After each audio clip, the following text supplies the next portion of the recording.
Governo Federal. Ministério da Cultura, Lei Paulo Gustavo, Município de Teresópolis e Secretaria de Cultura de Teresópolis. Onde estão os indígenas de Teresópolis? Resumo. Contra o apagamento da memória indígena, esse texto busca reunir dados e histórias, formando evidências da existência e permanência de povos indígenas na cidade de Teresópolis, Rio de Janeiro, buscando considerar esses relatos na história de Teresópolis, que vai além da construção de vias e presentes a imperatrizes. A partir de um estudo de caso, a pesquisa busca remontar uma história silenciada pelos documentos oficiais que se utilizam da perspectiva do colonizador. Palavras-chave: povos indígenas, o apagamento da memória, indígena em contexto urbano, Puri. Onde estão os indígenas de Teresópolis? Nicole Reis Bilbao. Esse texto é fruto de uma inquietação acerca do baixo número de indígenas autodeclarados na cidade de Teresópolis, assim como da quase inexistência de documentos nos acervos públicos sobre a história indígena na região. Desenvolve-se em torno de um estudo de caso com uma pessoa indígena em contexto urbano, e utiliza como referência metodológica de construção e inspiração a obra de Richard Sennett, A Corrosão do Caráter, 1999. Durante as filmagens e investigações para a realização do documentário Feira Agroecológica de Teresópolis, Agroecologia e Território, em 2022, estive presente em um encontro da Teia dos Povos, em que o professor mestre Marcelo Lemos, historiador, falava sobre os povos que viviam na região serrana do Rio de Janeiro. A fala do professor e de demais convidados do evento foram, para mim, significantes. Começo, então, a refletir sobre a permanência de povos originários no local, apesar da invisibilidade social. Nessa ocasião, conheci Cíntia Luando, natural de Teresópolis, Rio de Janeiro, que contou um pouco para o público local sobre sua descoberta enquanto indígena. Para fins de minha investigação em 2024 sobre onde estão os indígenas de Teresópolis, convidei Cíntia para me dar depoimentos, que aceitou prontamente. Foi batizada como Cíntia Ferreira Sintra, seu nome indígena é Pitara Shima Puri, Pitara, que significa lua, Shima, que significa estrada e Puri, que é a etnia de sua autodeclaração, além de que seu nome artístico é Cíntia Luando. É uma pessoa muito querida na cidade de Teresópolis, sendo professora de artes para crianças, além de musicista e compositora. Cursou licenciatura em artes cênicas pela Unirio, quando começou a se questionar etnicamente. Percebia diferenças nas nuances de tonalidade cutânea, sentindo-se branca demais para se considerar negra e com tom de pele muito escuro para se considerar branca. Ao se deparar com o movimento indígena na universidade, mais precisamente o NEPA, Núcleo de Estudos de Performances Afro-Ameríndias, coloca em evidência a descoberta de sua origem. Diante das pesquisas do professor André Gardel sobre antropofagia, Cíntia se predispôs a entrevistar sua avó, com 94 anos, na época. A história de que uma parente havia sido pega no laço já era uma afirmação na história da família de Cíntia. Além disso, Cíntia observava a profunda relação de seus tios e de sua avó com a terra. Os tios foram agricultores antes de se tornarem pedreiros na cidade, e a avó, apesar de ter se convertido ao evangelho, carregava consigo um conhecimento apurado sobre cura a partir de ervas e plantas medicinais, cultivando um canteiro em casa. O pai dessa mesma avó era curandeiro rezador na roça, em volta do peão. Cíntia, durante a entrevista com sua avó, pergunta para ela sobre essa tal bíndia que teria sido pega no laço, quando escuta pela primeira vez no âmbito familiar a palavra Puri. A etnia daquele bicho que vivia no mato seria Puri. Parte para investigar a partir do que o seu tio mais velho sabia, e ele lhe conta sobre o bisavô, ao qual se referiu como titino, que remete ao termo titinhã, avô, no vocabulário Puri. Esse tio trouxe memórias antigas, sobre falas de antepassados que incluíam referência aos Puri, sendo a bisavó dele a índia pega no laço. O avô e a avó de Cíntia se juntaram em Sapucaia, Rio de Janeiro, mas suas famílias já se conheciam de Carangola, MG, denotando que percorreram os mesmos caminhos em êxodo, em uma rota Puri. No livro O Indígena Virou Pó de Café, Marcelo Santana Lemos, 2016, fala sobre a resistência dos Puri frente à expansão cafeeira no Rio de Janeiro e em Minas Gerais. Baseado em muitos documentos e cartas, Lemos conclui que em 1820, no início do ciclo do café, havia na região estudada aproximadamente 1.400 indígenas. No entanto, no censo de 1872, aparecem 117 pessoas como caboclos, que são os indígenas que vivem como brancos, vestidos e falantes de língua portuguesa. O movimento de interiorização dos portugueses na região de Minas Gerais e Rio de Janeiro ocorre a partir de 1780, de acordo com o professor Marcelo Lemos, na palestra na Feira Agroecológica de Teresópolis supracitada. Esse movimento gerou muita resistência dos povos que ali habitavam, como os puris e coroados. Portugueses tentaram enviar missionários. Porém, os invasores portugueses usavam de violência, com o intuito de exterminar as pessoas que ali viviam e tomar suas terras de modo legal, sob o ditame da coroa. Alguns desses povos praticavam alguma agricultura, mas não tanto, porque a caça e a coleta eram fundamentais. Então, acontecia que o índio que atravessava o rio para caçar, que antes caçava anta, encontra uma invasão de seu território e se depara com uma vaca, que parece uma anta grande, e ele lança a flecha na vaca, porque ele precisa se alimentar. No entanto, nos documentos há uma inversão dos fatos, como se o invasor fosse um indígena. Essa questão começa a criar novos conflitos. Os conflitos em Resende fazem com que o Major Curá, depois que virou general, símbolo da infantaria, reúne e arma as pessoas na região de São João Marcos, hoje Rio Claro, Resende, para atacar os indígenas e inclusive há denúncias de guerra bacteriológica. Na região noroeste fluminense tem-se o avanço da cana-de-açúcar, que antes era feita na Baía de Guanabara, e ali se criava gado. A criação de gado vai mais para cima, e eles começam a subir para Paraíba do Sul pelo rio Muriaé.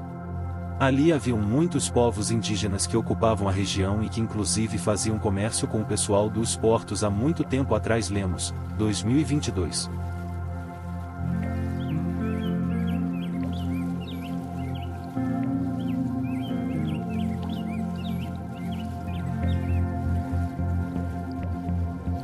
Em sua fala, Lemos aponta para a existência de agricultura praticada pelos povos originários, e que inclusive realizavam comércio há muito tempo com as pessoas brancas. Porém, o mais comum era a caça e coleta. Os indígenas, acostumados a caçar antas, agora avistavam vacas para caçar, envolvendo-se em conflitos com os novos proprietários de terra. Baseado em muitos documentos, Lemos relata que um grupo de Gessamussus desceu da serra conhecida como Florestas de Magé em 1648 anunciando aos portugueses que lá nas matas viviam puris e manipaques. Mais à frente, em 1702, os manipaques são convencidos por Antônio Machado a deixar a região e ir trabalhar em engenhos na Baixada Fluminense. Uma outra evidência da existência, resistência e permanência de indígenas em Magé de Cima, se dá pelo fato de que Inácio Werneck de Souza havia armado 100 homens durante a abertura do Caminho Novo, que ligava a Baía de Guanabara a Minas Gerais, porque as estradas eram perigosas e muitas fazendas estavam ali escondidas. A resistência acontecia em diversos locais em que havia expansão invasora europeia, e puris e motocus expulsaram mais de 400 fazendeiros no leste de Minas. Teresópolis situa-se na região que foi conhecida como Sertão dos Índios Brabos ou Campo Alegre. Oliveira, 2016, escreve: Campo Alegre no final do século XVIII era uma extensa área que ia da divisa da província de São Paulo, onde hoje seria a cidade de Três Rios, na confluência dos rios Paraibuna, Paraíba do Sul e Rio Preto. Do litoral em direção aos sertões seriam seus limites segundo as fontes, a Serra do Mar e os limites da bacia do Rio Preto, fronteira natural com a antiga província das Minas Gerais, perfazendo a região que cobria todo o sul do Vale do Paraíba Fluminense. Esta região que era considerada naquele período como uma área de sertões dos Índios Brabos ou simplesmente sertões.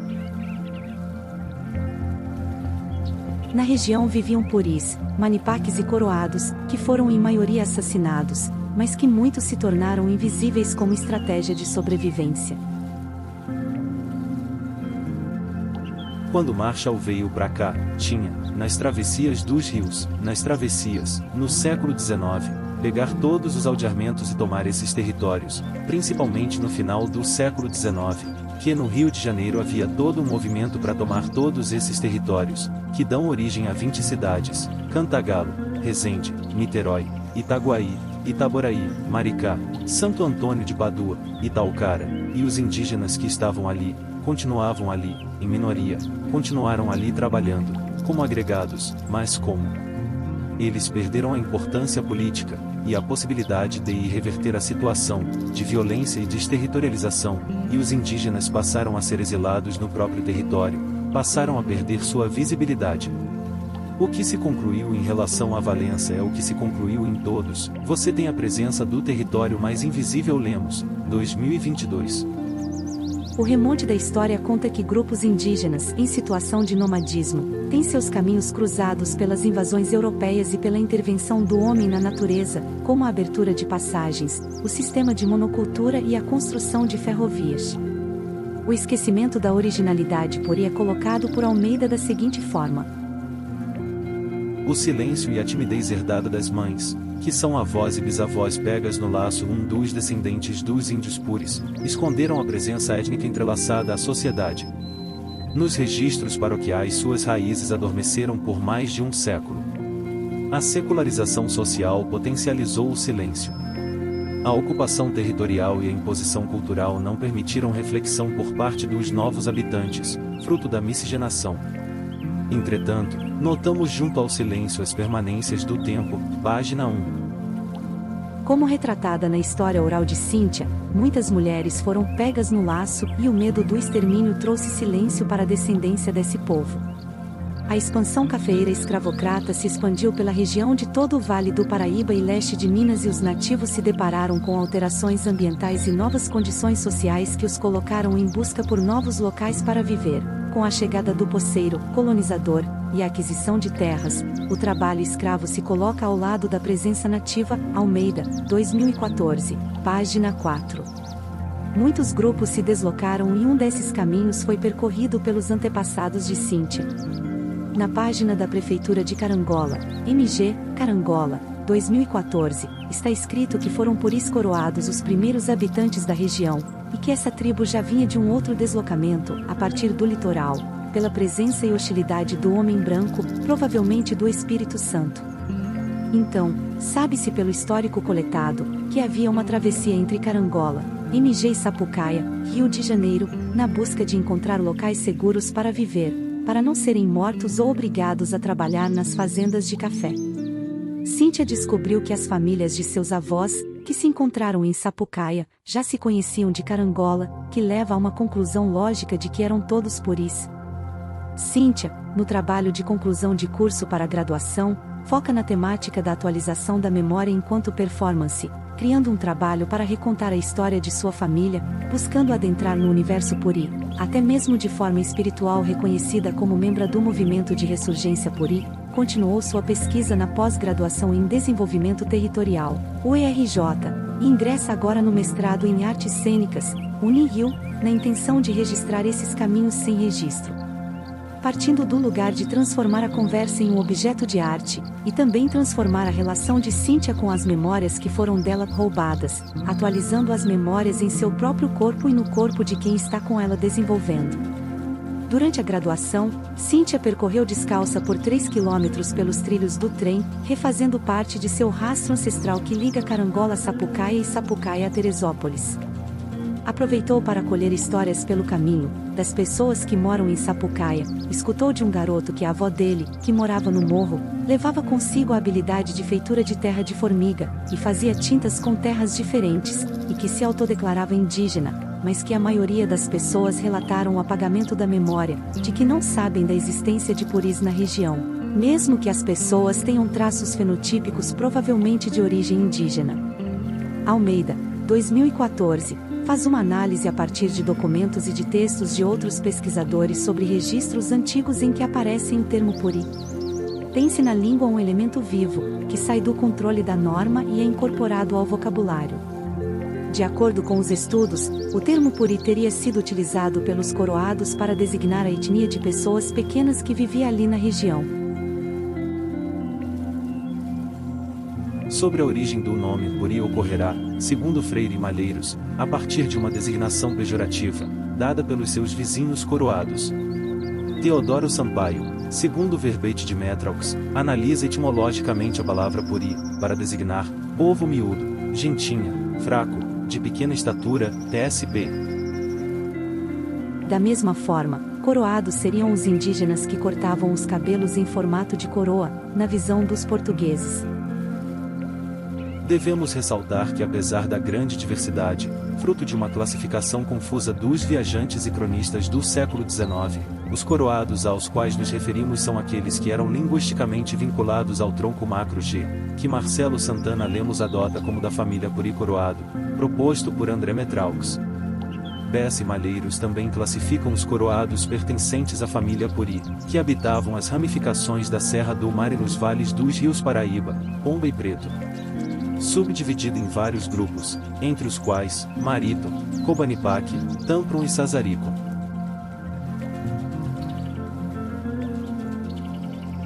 Muitos povos indígenas não foram totalmente exterminados, porque resistiram com coragem e buscaram novas estratégias de vida, mas ocorre que muitas famílias vivem hoje nas cidades e adotaram estilos de vida urbanos. A fim de que se considere a história indígena como existente, muitos pesquisadores e descendentes vêm juntando forças para enriquecer essa narrativa. Existe o movimento de ressurgência Puri, que busca a reconstrução histórica do povo Puri e o reconhecimento de sua importância sociocultural. De acordo com o Observatório da Presença Indígena no Estado do Rio de Janeiro, utilizando fontes do IBGE, havia, no ano de 2010, 675 Puris autodeclarados em todo o estado.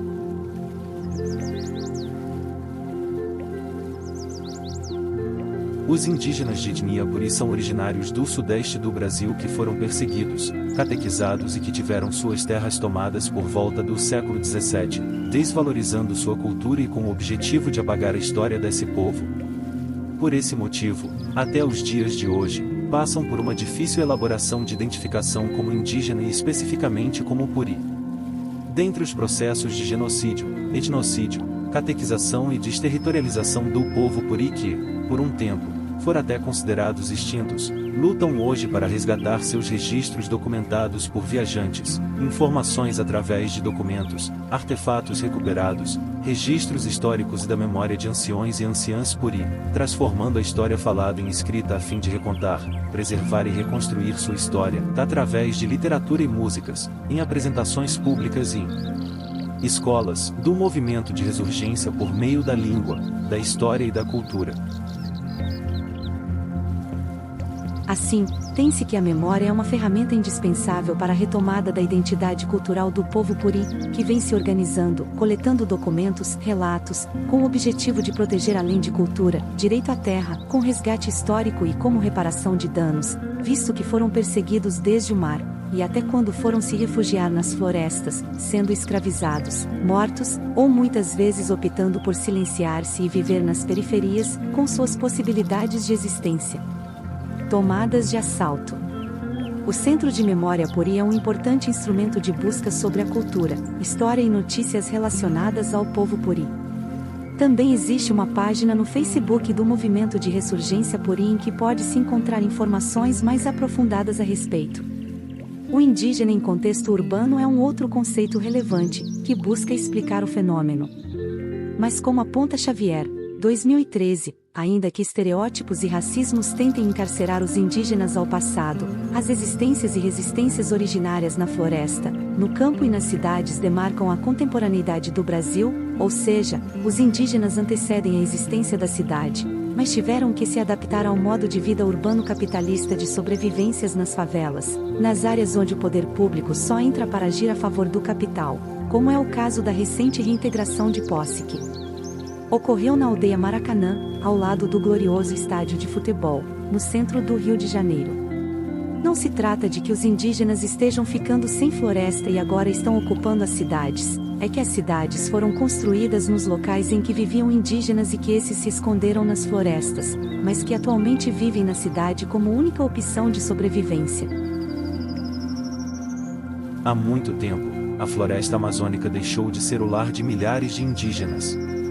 A escassez de alimentos, O desmatamento e o avanço das cidades sobre as matas são alguns fatores que motivaram povos tradicionais a migrar para áreas urbanas. Oliveira, 2017. Cíntia agora se reconhece enquanto indígena em contexto urbano e procura fortalecer os laços com sua ancestralidade e rede de identificação cultural.